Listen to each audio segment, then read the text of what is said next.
people in America, in the United States of America, we have child brides. Each year, around 12 million girls are married before the age of 18. That is 23 girls per minute. Staggering?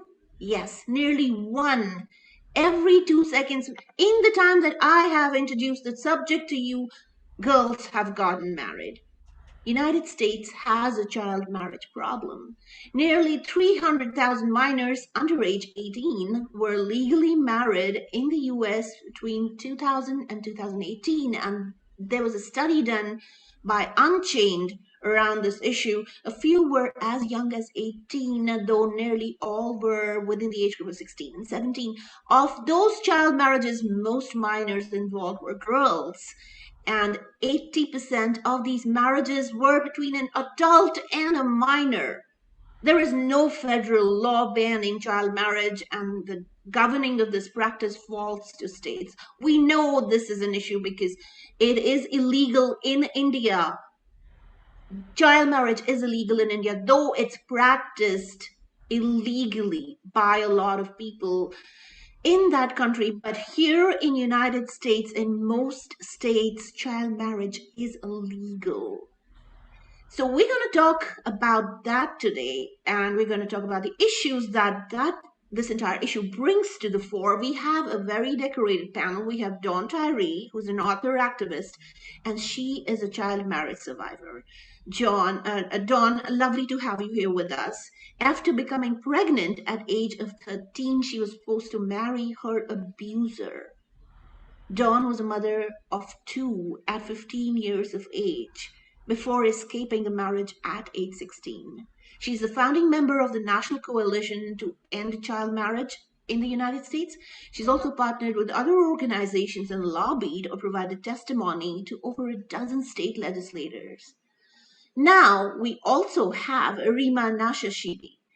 She's an activist for ending child marriage and human trafficking. She's the founder and president of Global Hope 365, a local nonprofit dedicated to ending harmful practices towards women and girls, such as child marriage, human trafficking, and other forms of gender-based violence. She's an internationally renowned speaker as well. Now, we're going to talk about this problem. We'll start with Rima. Rima, how big is this problem of child marriage in the United States? As you mentioned, it is big in the United States because most of the time when I go speak and ask people, where do you think child marriage is happening? Most of the time they say India and the Middle East. Because as you mentioned, it is a big problem in India. Every year, almost 1.5 million. And of the 650 million girls who are married under the age of 18, globally, more than 40% of them are in South Asia. However, when I say, do you think it's legal in the US? Most of the people say, no, it's not legal in the US. People were under the impression that child marriage under the age of 18 is not legal in the US. However, there's only 6 states that have banned child marriage under 18 with no exceptions. And these are Delaware, New Jersey, Pennsylvania, Minnesota, and this year, Rhode Island in June and New York in July have banned child marriage under 18, no exceptions. I know the people listening to us don't see Tyree clapping because both Dawn and I testified in front of the Senate and houses in various states like Hawaii, Kansas, Rhode Island, New York, New Hampshire, in order to bring in legislation to end child marriage under 18, no exceptions. So we still have 44 states to go. And we are signatories to the SDGs by the United Nations. And so one of them, SDG 5, says we have to end child marriage under 18 by 2030. So we have 44 states to go by 2030, which means we really have our work cut out for us. So the story doesn't end there. For example, the state that I live in, California, and 9 other states, there is no minimum age to marry. All what you need is parental consent and judicial approval. And other states differ. There are states, for example, North Carolina just raised the minimum age from 14 to 16, and the difference in age, it shouldn't be more than 4 years. And that just happened recently. But there are states where the age floor is 16, and Alaska 14, Hawaii 15, Kansas 15, Maryland 15, and again, as I mentioned, North Carolina just increased that to 16, and no age difference beyond 4 years. Now, as you also mentioned, and figures different between the ILO figures where they're saying 15.4 million girls globally are married, between, you see 12 million, you see 14 million, you see 15.4 million girls marry every year under the age of 18 globally. However, the concern here is in the States is that everybody thinks we are the world leader and that we protect women and girls here. But how can we do that when we allow for marriages, coerced marriages, under the age of 18? As we all know, and you will hear from Dawn, that there are ramifications to a child, a minor. It's a form of child abuse. UNICEF indicated it's human rights abuse. Our own Department of State issued a report in 2016 indicating that it's child marriage under the age of 18 is human rights abuse in other countries. And I say, what about our country? What about our children? Before we can go police the world, we need to take care of our own kids. We need to take care of our own backyard, because we don't want to see another Dawn, another Sarah, another Genevieve, another Elizabeth, another Nyla. This should not happen. And so, Rima, if I may interrupt you there, do you have data around the pandemic and how that affected this entire issue of child marriage? Because I have data that in India, many fathers were marrying their daughters off because they didn't want the financial burden during a pandemic when they don't have jobs. So it directly impacted the lives of so many girls. Has the same thing happened here as well in America? yeah, I've read that AP report about the increase in child marriage in India. And there's a lot of nonprofits in India that basically had to go to the wedding itself and say, you can't do this. This is unlawful. If your daughter continues to be in school, there's financial incentives for you to keep her in school. And they've been able to save some child brides. In Lebanon, for example, a family foundation has put in $3 million to end child marriage in Lebanon. And that is by providing financial incentive to parents to leave their daughters in school. If the daughter is kept in school and is learning until the age of 18, they will continue to get financial incentives. Here's the challenge in the US. Not all states, including California, up to 1/1/2019, kept data about child marriage. And so California and 22 other states did not keep data around child marriage until 1/1/2019. That's in California, when it became law that they have to keep data. So we went to the state in January 2020 and said, please give us the report. It's law. And we were provided the report, but not all counties reported data. So we did our own research, and I had our staff talk to the major counties and say, do you have data? They said, yes, we do. And how come you haven't reported them? Well, the state didn't ask us for the report. So we went to the state and we said, they indicated that you haven't asked them for the report. And the state said, it's the law. They need to provide us with the data. And Assemblyman Carrie Petrie Norris tried to tighten that and strengthen it by introducing legislation for the counties to report every quarter the data here in California. Unfortunately, it was left in suspense folder in the appropriations committee, so it died basically. And so just forcing them to report data, I mean, it's the law. We're not saying do something you shouldn't be doing. We're just saying you need to do it. And so that's a long answer to your question. We know that it increased, but we do not have the statistics to prove. For example, when you go to elected officials everywhere, it's global, and you say, I need legislation to end child marriage, let's say in California, and they'll ask you, where's the data? So California didn't keep statistics. So I went to the Census Bureau and I obtained their help. And they provided me with data, but it was only between the ages of 15 and 17, 5 years ending in 2019. Wow, this is crazy. But let me just interrupt you over here and bring this entire discussion, bring Dawn into the discussion.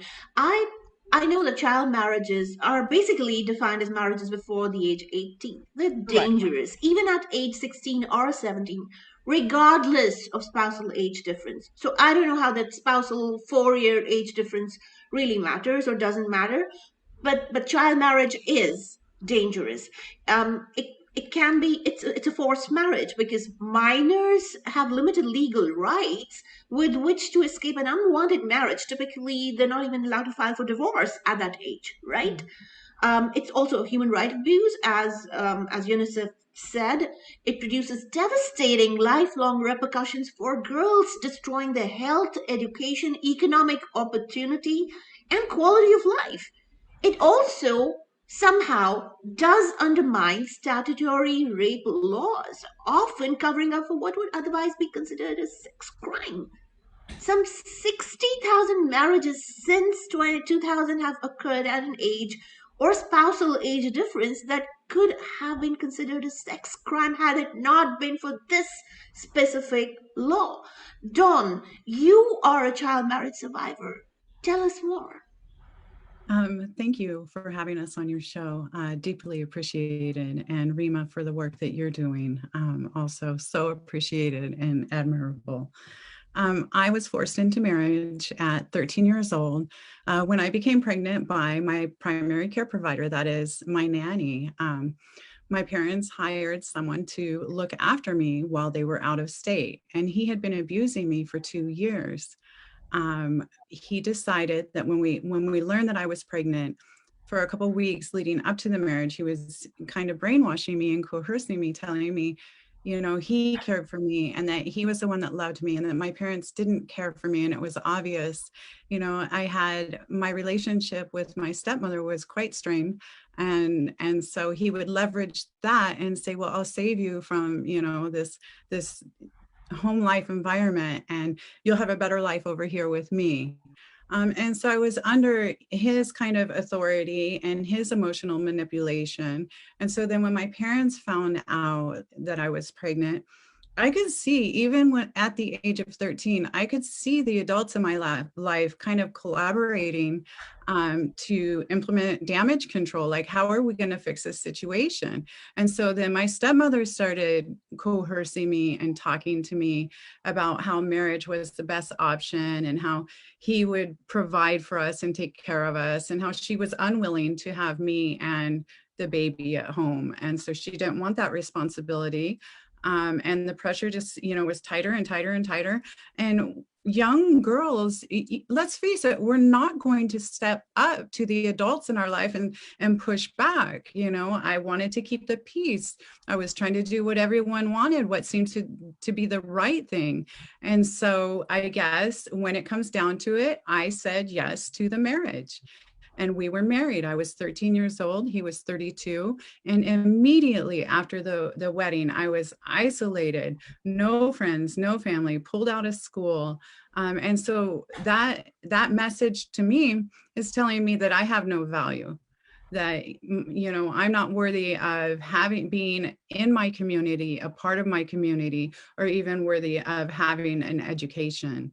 And so that's, how my life went on. And after my son was born, having no autonomy and no education around contraception or rights to my own body. I was pregnant again with my second child when my first child was only a few months old. And so at the age of 15, I had 2 children. And at that was a time in my life where I decided that I needed to get out. And it was because I realized, like, all of us, could potentially be sexually abused. I mean, I was already being abused. I was in servitude, basically a sex slave in full visibility of my community. And that's the thing about child marriage. You have the statutory rape law, but as soon as the union takes place, it removes that entirely. And he just gets to prance around in public eye, committing a crime. In fact, to add to that, my first knowledge that child marriage was legal in the US is when a friend sent me an article by Nicholas Kristof for the New York Times, and he talked about the case of Sherry Johnson. Yes. She was also a victim of, she was repeatedly raped by a deacon, a parishioner in the church. As age 10, 11, she got pregnant. And so she said, and they forced her to marry her rapist. And so she said they took the handcuffs off of him and they put them on me. Because what child at age 10 or 11 or 12 or 13 or 14 or 15 knows her rights? If you cannot vote until you're 18, right? If you cannot sign a contract until you're 18, you cannot drink until 21, but you can get married at 10. And so even the American Medical Association came out against child marriage because, as you mentioned, the 300,000 minors that were married between 2000 and 2018, mostly young girls married to adult men. The American Medical Association said, they came out against it and said there's a high propensity because it's mostly young girls married to adult men. And because of the age differential, there's a high propensity for domestic violence, which Dawn was a victim of. There's a high propensity of sexual violence. And there's also a high propensity of sexually transmitted diseases and emotional, physical, and psychological trauma.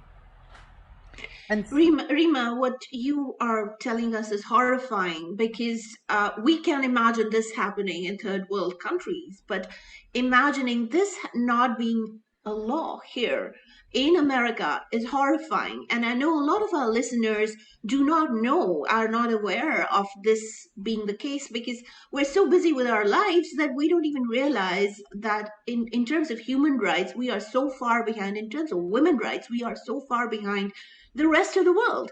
And you are all listening to us on Voices, Radio Zindagi 92.3 FM HD2, and this show is also being broadcast on our Facebook Live page. So please chime in. Please tell us what you think. Please tell us how we should be addressing these issues in our community. Rima, unlike other countries where child marriages are illegal, but they persist anyway. We've seen how bad it is in India, for example, taking that, and in parts of Africa as well. It's horrifying. And not only child marriage, but things like genital mutilation. All these things are becoming a part of our community here because of immigrants coming in and carrying these practices with them.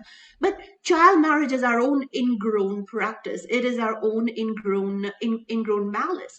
Now, given the fact that most states still allow marriages before 16, and some of them have just only banned it in the last 3 years, what is preventing legislators to look at this seriously, Rima?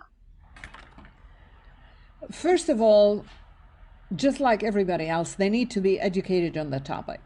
As I mentioned, we assume that because we're in the US and it's the world leader, that women and girls are protected to the most here in this country. Until I got this email, I was under the impression that it's not legal. And then I received that. So it's a matter of education. It's a matter of raising awareness. And as I mentioned, they need data.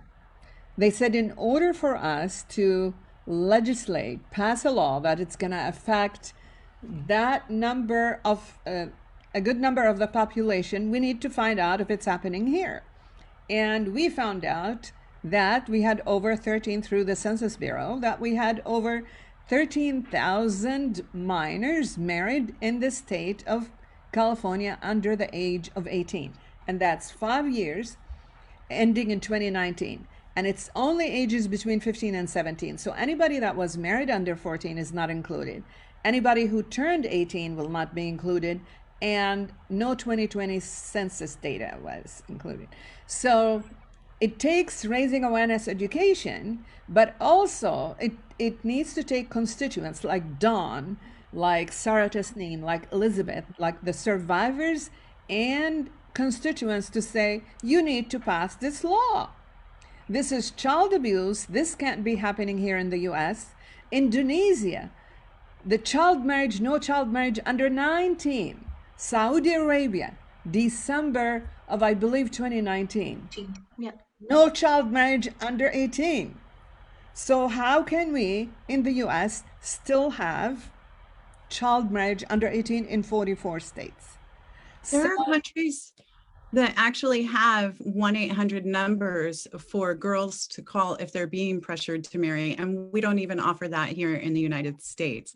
I grew up believing wholeheartedly that my case as a child bride was isolated.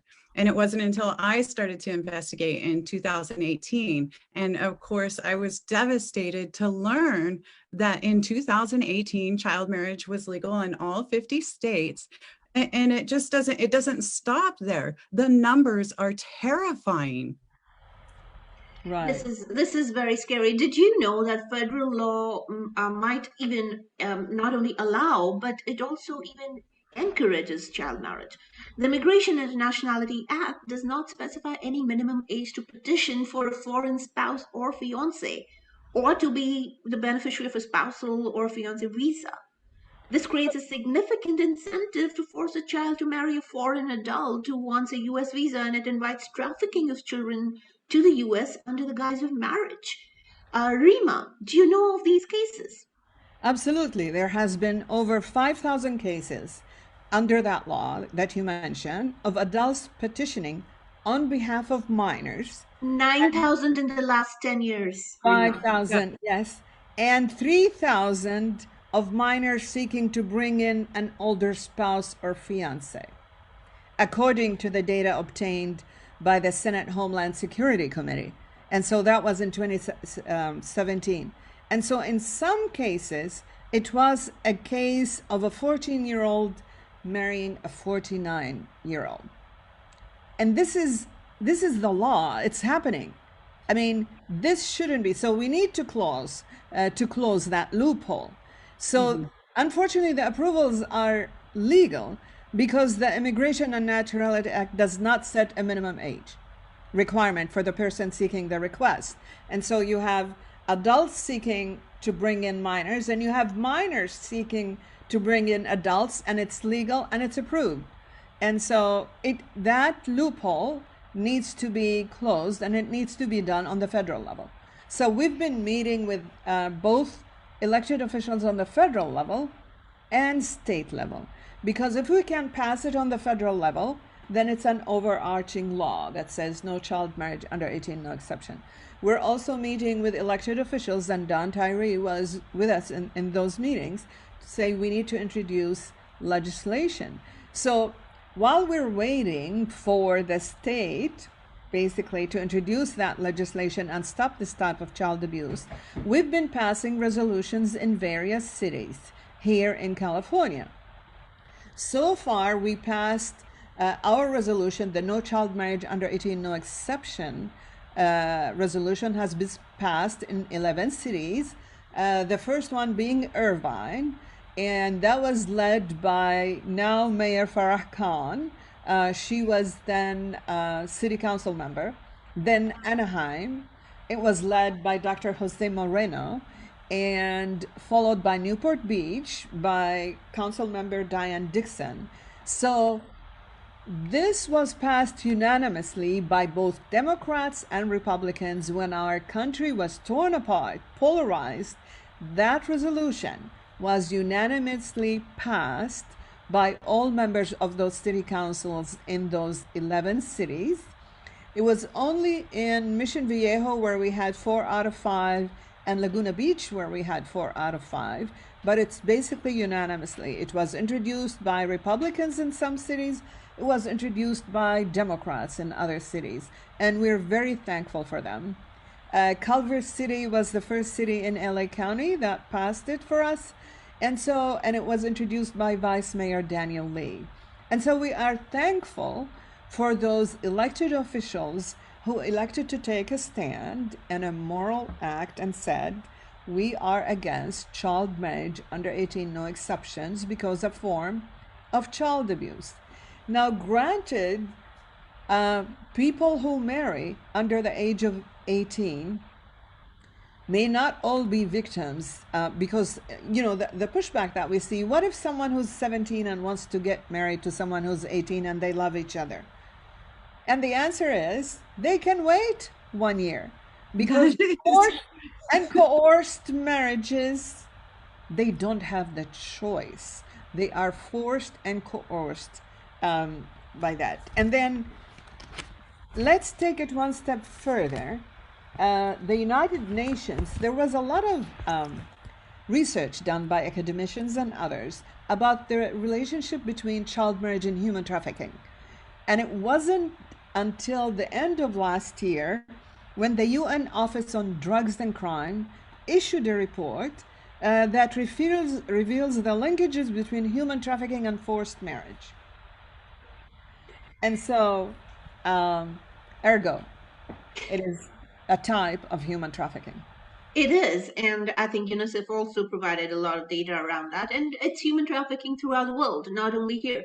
I thought forced marriages only happened in Bollywood movies, but here, let's watch this for real. This is a reality show in United States of America.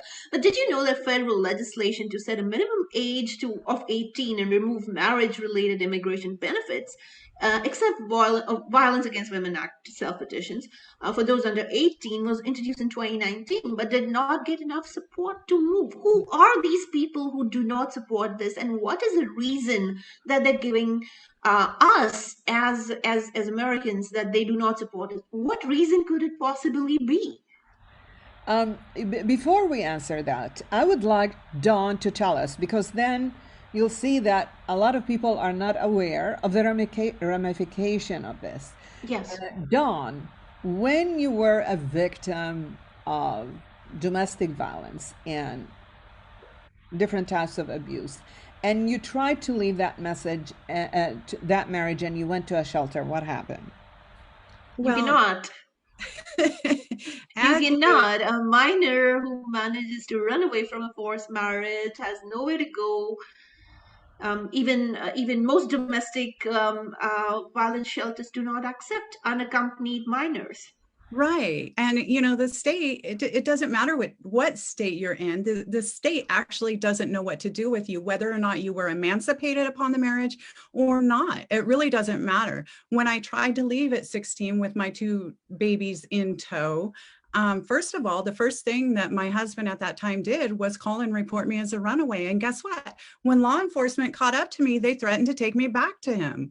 So they're telling me, you either need to go back to your, abusive husband, your rapist that you were forced to marry, or you need to go to your parents. Like, we don't know what to do with you. So I went to a shelter with my children, and the shelter says, oh, I'm so sorry you're in this awful situation, but you're too young. We can't take you. So I'm too young to go to the shelter. I'm too young to rent an apartment. I'm too young to rent a hotel room. I'm too young to hire a lawyer because they don't want to go into contract with a minor. So at 13 years old, I'm old enough to get married, old enough to, be having intercourse with my 32-year-old husband, old enough to have children and raise the children and care for the children. But when I wanted to leave at 16 years old, suddenly I'm not old enough for anything. I'm not old enough to get a place to live, not old enough to rent a hotel room, not even old enough now to raise my children. I had to fight for them. Like, the court wanted to place my children with the father because, he's older and he's had a household, he's earning the money, but the court never ordered him to pay support. And as a matter of fact, the court didn't want to grant my divorce until I was over the age of 18. So it just doesn't make any sense. This really feels like a no-brainer. We should be saving children from this devastation. But even filing divorce, I think shockingly, a lot of our listeners and our viewers might not know, but children typically are not allowed to initiate a legal proceeding, such as seeking a protective order or filing for a divorce, unless they Right. act through a guardian or other representative under most state laws. How did you manage to even get a legal action done, Dawn? Well, I didn't get a legal action done. What I was able to get in the court was, I asked the court, then will you at least say that the children can live with me during this time? And so the children were allowed to live with me during that time, which was super scary because now I'm responsible for my children, but my parents aren't going to help me because the parents are the ones that kind of coerce you into the marriage or force you into the marriage. So when you want to leave, they're totally pushing back. Like they don't want the responsibility. And I was told that I needed to stay married if I wanted to be provided for. So now I'm trying to, have a stable environment for my children, trying to figure out how to go to school, how to work, and how to provide. I needed, even at 17 years old, when the kids and I had relocated, I needed my ex-husband to sign for me so that I could go to high school. Like, this is just ridiculous. I couldn't even enroll myself in school. We live far below the poverty line. We were living at times without electricity. Again, I was worried that social services might take my kids from me because we were living in standards that weren't acceptable to the community. So in secret, like, living without food, I skipped eating for days on end. We, washing clothes in the bathtub, hang the clothes in the apartment, and trying to live publicly like everything's okay, but really inside struggling, financially, emotionally, and otherwise, trying to make it in a world that is not fit for minors, coming out of a marriage. And I want to talk about how we grieve when a young man gets married. Like, society values the life of a man over a woman, then, now, and in the future. I don't think it's going to change. Like, we can fight and fight and fight. This is not going to change. When the 18-year-old boy gets married, everyone's grieving his loss. Oh my gosh, he's not going to be able to finish school because he's going to have to work so hard to support the family. We're all grieving for him. But when it's a girl getting married, everyone's quiet. We're not talking about how she has to drop out of school. We're not talking about, the challenges that she's going to face. And her earning power right away is shot down. Like, she is never going to catch up to her counterparts ever. I'm 50 years old, and it's been a struggle. And the other survivors will say the same thing as far as education and earning power. Yeah, and you also, I don't know if our listeners and viewers know that contracts with children, including retainer agreements, if they were to go to attorneys, are usually violable under law. So so you can't even do that. You can't even bring help in at that point in time. But you made this point about future, and I wanted to take this question to Rima. Rima, how do you think the future is going to play? How are we going to live like this, like a primitive society where women are like a different set of species? How we know, which is true? How can you treat human beings like this? How can you force somebody to marry at such a young age and take away all their rights? And no, Absolutely. I'm not even going towards abortion rights right now because that's a totally different topic, and we'll be talking about that in the show at some point in time. We will, but this is basic human rights of young girls. That's the $1 million question. But, women are 51% of the population here in the US, and I think it's about time that women rise and say, we will not allow this to happen. And until we do that, and until our voice is heard and we pick up the phone and call our elected officials, both in the Assembly and the Senate or the House, whichever state you're in, and say, we need you to pass a no child marriage under 18, no exception legislation now. And that's why we are passing these resolutions. And that's why if you go to cacoalitiontoendchildmarriage.org, you have the option to send a digital letter to your elected official, whether you're in California or whether you're in another state and say, we want legislation to end child marriage under 18, no exception, because we need to protect women and girls. You know, So, I attended a lecture at UCI School of Law, mhm, and they were professors, and they were talking. I don't know if you heard about failure to protect. yes, Okay. this is failure to protect.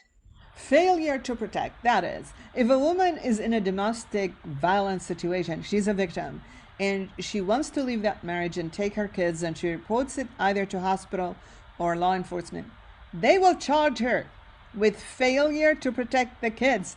She is the victim. She is victimized again by both law enforcement and the judiciary system. I asked Senator Connie Leva about this, and she said yes, she knows about that. Why Because why hasn't this law changed? it needs to change. I suggested a class action lawsuit against law enforcement and judiciary. Why are we victimizing women again for the second Repeatedly. time? It's like blaming the rape on the person Yes, being raped. It's yes. exactly the same mentality of stoning the woman, and the man just walks away scot free because he's got the rights, and women don't have the rights. And some of these women get a sentence of 20 and 30 years. Ugh.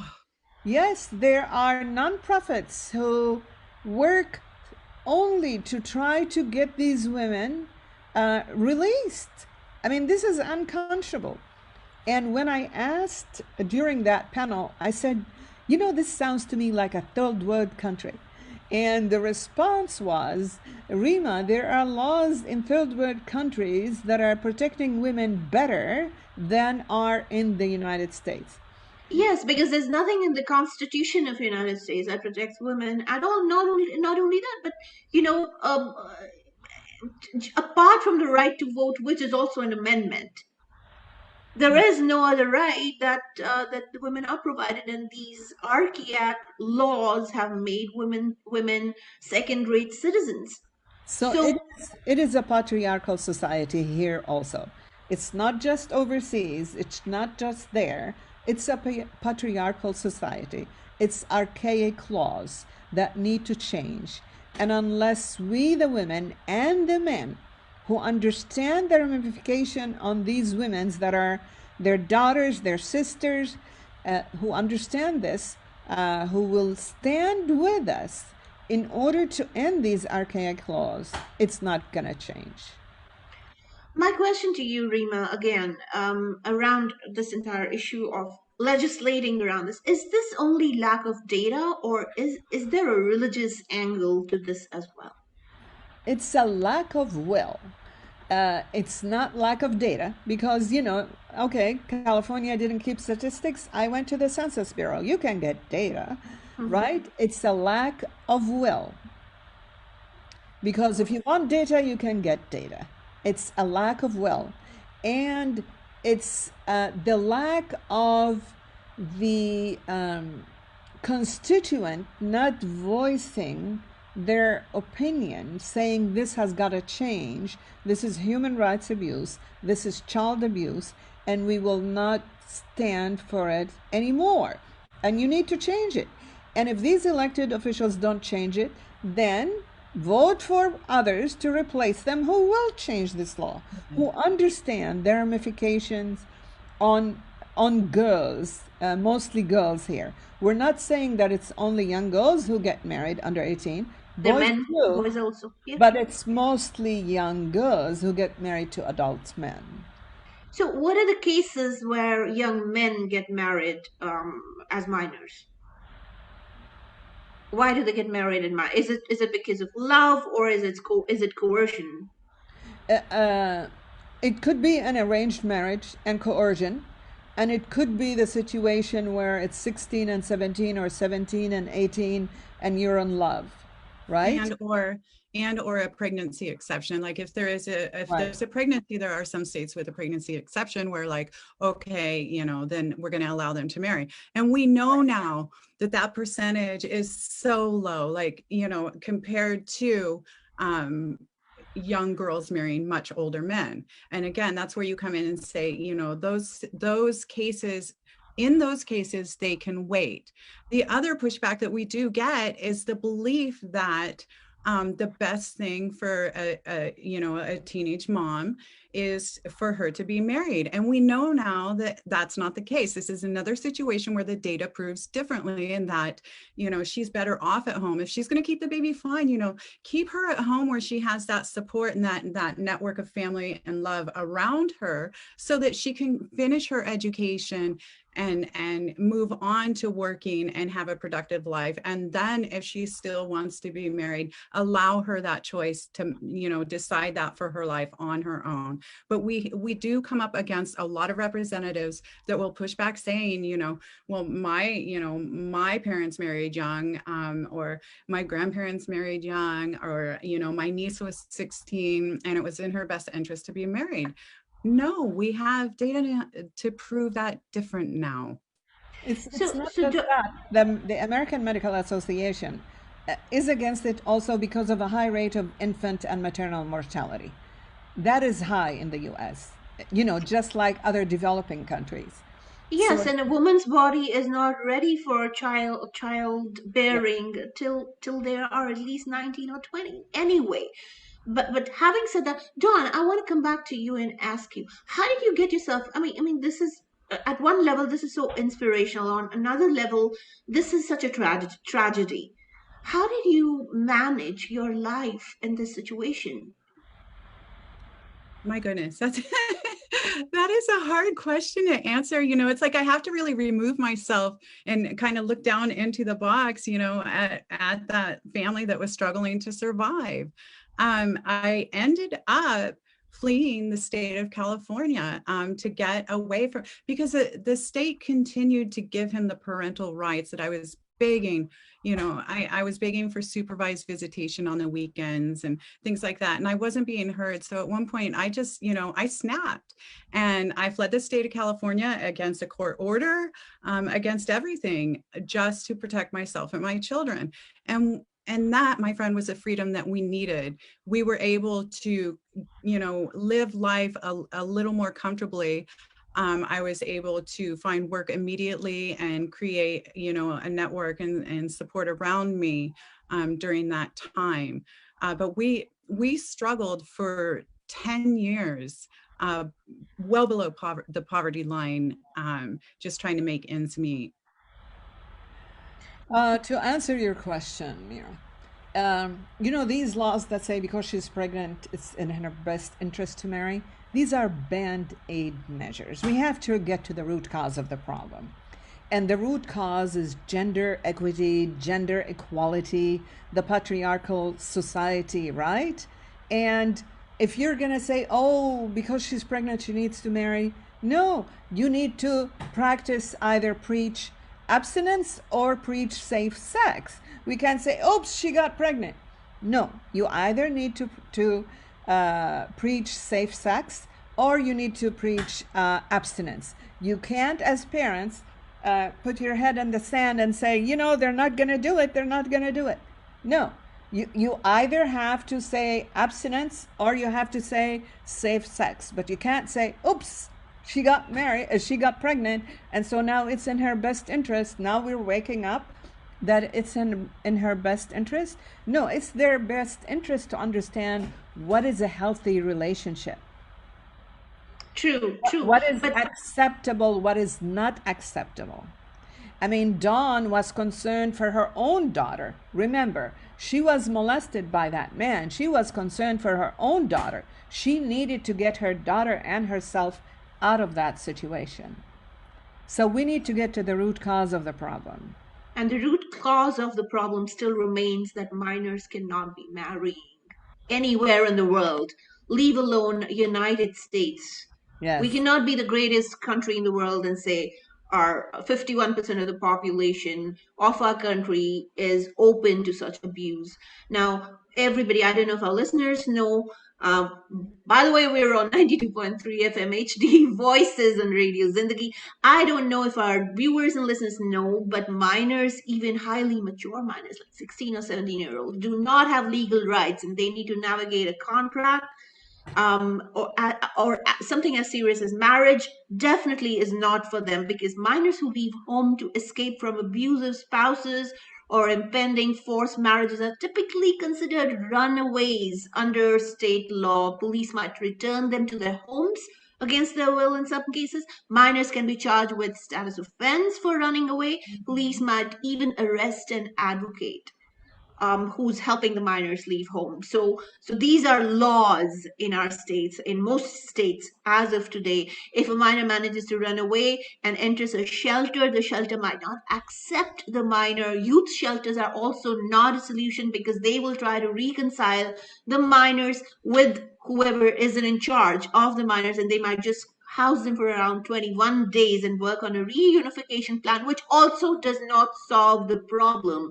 And contracts with children are avoidable under law. So even if you have a really generous attorney, you go ahead and file a divorce, you cannot. Children typically are not allowed to initiate legal proceedings and such, or even ask for a protective order if they're being abused. So look at the situation that these laws have put 51% of America in. This is crazy. Now, Rima, question to you is, what are we doing about this, apart from, of course, lobbying and speaking to all these representatives?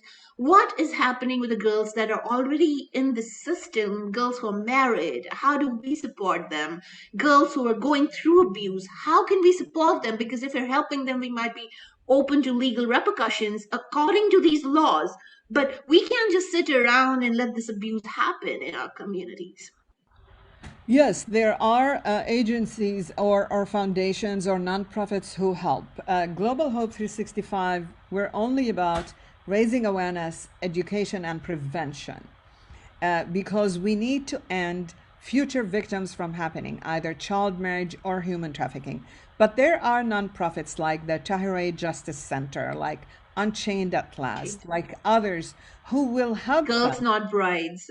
Girls Not Bride, who can help them navigate the situation they're in and get out of it, and provide them with access to the rights that they have, that at that age they wouldn't know that they have access to it, or they know what it is. Who at that age of 11 or 12 or 13 know what my legal rights are and what I can and cannot do? If I, they say you cannot vote until you're 18 because you're making a decision that's going to affect you for the rest of your life by voting for that person or for that legislation. But you can get married at 10. I mean, Yeah, I just want to piggyback on that really quickly. During the last 3 years in my advocacy work, it was a real slap in the face to have a federal law passed here in the United States that you have to be 21 years old to buy tobacco in the US. Yet we allow children. So, I mean, 21 to buy tobacco. And that went from 18, of course, to 21. And here we are continuing to destroy lives by allowing child marriage. That, my friend, also was a slap in the face. It speaks a lot to the priority of this country. I mean, the tobacco, the no tobacco lobby is a bigger lobby than women rights lobby, I guess, because all the laws that are passed in the states, they're against human rights, not only women rights, but they affect women the most. They affect women decision making, they affect women's future, they affect everything. Now, given that there are so many nonprofits that work towards rehabilitating women, helping them through this crisis, uh, don't our don't the legislators see this? Don't they? Why do they still need data? This is common sense law. It's It like is common sense. it's like Absolutely. it's like don't go hit yourself on the head. As common sense is sensical as that. I have had people get up and walk out while we had the floor, providing testimony and statistics and stories of other survivors, get up and walk out during that time because they don't want to hear our stories or the real numbers or the real data that we have to provide. and basically, this tells you that women and girls in the US are second class citizens. This is not, we say that about developing countries, about overseas, but no, it's happening here. And so some elected officials, because let's say one of them, she married as a minor, and thankfully her marriage was happy. That doesn't mean that you cannot. I mean, we regulate minor behaviors in so many different ways. We have laws regulating minor behaviors in so many different ways, like the ones Dawn mentioned, like cigarettes, like driving, like alcohol. Yeah, And and we take all these steps to regulate women's bodies, but we're not able to regulate. I mean, this is not law. This is lack of law. This is lack of legislation. And we also need more women that are elected officials because remember, these are mostly minor girls married to adult men, and most of the elected officials are men. So, do you think they're going to pass laws that is not to their benefit? Just like punishing demand in human trafficking. It's so hard to introduce legislation to punish demand because most of the perpetrators, the buyers of sex, and the traffickers, but most of the buyers are men. That's why it's so hard to introduce and pass legislation to punish demand. And that's why I'm saying we're 51% of the population. Unless we rise and make our voices heard and run for office and make it safer for women and girls in the US, it's going to continue to be like this. We're going to continue to have victims like Dawn, Sarah, Genevieve, and Elizabeth, and others. And this is unacceptable. And that's why we will continue. And I applaud Dawn. It's easy for me to say this can't happen. I didn't go through that trauma.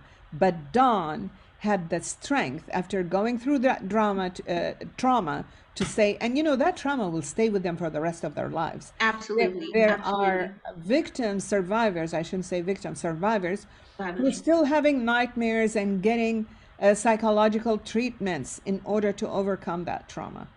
So, if we were to change something in our communities, apart from legislation, of course, driving for legislation, what should we do as common people? And we know, we have only 3 minutes left to wrap up the show.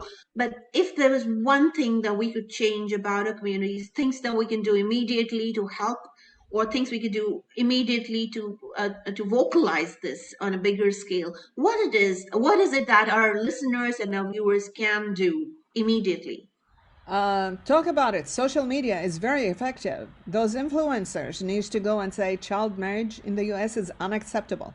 It should be no child marriage under 18, no exceptions. And we're going to schools to educate the Right. minors that this is unacceptable. This is human rights abuse. This is child abuse. So the education is not just for the parents, but also for the minors who may become victims in the future. And we need to get to social media because it is the way now to influence opinion. And of Absolutely. course, you can always go to CA Coalition to End Child Marriage.org and send a digital letter to your elected officials, whether you live in California or in other states. And you can also request a resolution personalized for your city and county to introduce it because that's part of raising awareness and education. And if enough cities say enough is enough, we're not going to stand for this, that is going to influence the higher Federal level of laws. elected officials, Senate Thank and you. I Assembly. think Thank it's you so much, Dawn. Thank you so much, Rima, for being here on the show and vocalizing this. For our listeners and our viewers, you are on 92.3 FM HD2, San Francisco, San Jose, Radio Zindagi. The simple common sense solution for this is for every state to eliminate the legal loopholes that allow marriage before 18 or higher, if adulthood is higher by your definition. Additionally, the federal government must set a minimum age of at least 18 to petition for spousal or fiancé visa to the beneficiary of such a visa and must eliminate the marital exception to statutory rape. Legislation to this effect harms no one except child rapists, cost nothings, and protects children from human rights abuse, please do it now. Reach out to your legislators, reach out to your communities, and let's help stop this malice in the United States. That's all from us today. Thank you, Rima. Thank you, Dawn, for being on this panel. And thank you so much all for listening to us. We'll be back again next week with another topic to discuss. For now, it's Voices on Radio Zindagi. Take care. Thank you for having us. Thank you.